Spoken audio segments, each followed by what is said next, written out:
Alright. So today we will talk about the roadmap for VRC section in CAT.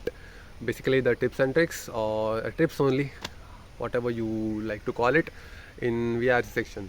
It goes like this. How about the basics of VRC section in YouTube, or like which type of questions are asked? Basically 75% of the CAT paper is 70 to 80% of the paper is by RC, clear RC. You have to improve RC, and how which type of questions are asked. For example, global questions, local questions, inference based questions. There are local questions and inference set selection. I am repeating, I guess. Yeah, you can search it. You can use Gauger Speaks for that. His YouTube channel, Gauger Speaks, it's more than sufficient. If you are interested, you can buy his course also, VRC 1000, but I have bought it and it's quite helpful for me.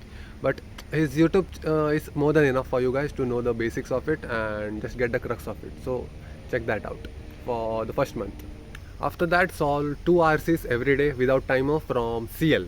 The materials you should use is CL mocks, previous year mocks, and you will get it easily. Don't tell how can I get it. You can get it easily in Google or Telegram. Use previous year CL mocks, and yeah, solve 2 RCs without timer after that. And after that, start timing yourself. Don't like be restricted for this time limit, but start timing yourself. And after that, you can do you can restrict time for you. For example, in 15 minutes you have to solve 8 VA questions, and in 25 minutes you have to solve 3 RCs or 4 RCs, however you like that. And after doing RCs, if you did right, if the answer is right, just think like, why was it right, why was this right, or if this was wrong, think why was this wrong, what is the reason this is wrong. Like, you can't, why did the author think this way, why did the question setter set this question. And if more importantly, why, if there are 4 options, right, one option is right, think why these 3 are wrong, why these 3 might be wrong. More than thinking why this is right, think of why these 3 are wrong. This will help you in building blocks, and also it will help a lot. Why this is wrong is easier than why this is right. I hope you're getting what I mean. And also one more thing, maintain a book and write your insights of after solving mocks. What did you felt, and how was this RC, how was this easy. It was philosophy but it still was easy. And how did you felt while writing it, how did you infer what the author is telling, how did you understood what the question setter is trying to trap you. All these small nitty-gritties, write it down in the book. It will help you in a lot in the longer picture. One more tip which I can give you is that after reading a para, summarize it in one line. Not line, just anything, just in small sentence, or like what this para is trying to infer, what the question is trying to say from that para. Do it for each and every para. By this, what will it do is, like, it will help you while answering the questions. Like, if you can recall it from that, you can check from where it is. You can't, you will save you a lot of time in recalling, and you won't be searching for answers in the question. You can just go to that sentence and you will know, oh, this was it. And yeah, if it is nitty-gritties, then obviously you have to recall, but that's way too much of time. But by doing this, it will keep in your memory. A lot of people say that this is a bad idea, you don't have that much time to do this. I am not saying to complete facts about a para in one line. Just 3 to 4 words are enough for that. I hope you are getting what I mean. Just watch Gauger Speaks of that, the video of him. He will understand it better than me. He explains it way better than me. I'm just trying to tell you guys in a short way. One more important tip is that try to read on screen. Like the CAT exam is on screen, right? So try to build a habit of reading on screen. Don't read newspapers in like normal newspapers. Try to do it in online newspapers, or read book online in PDF format. That will help a lot. Like, if you're reading normally in normal books, it won't help that much. And the habit of reading online is very, very good for CAT, not in general, for CAT. It will help you in CAT exam.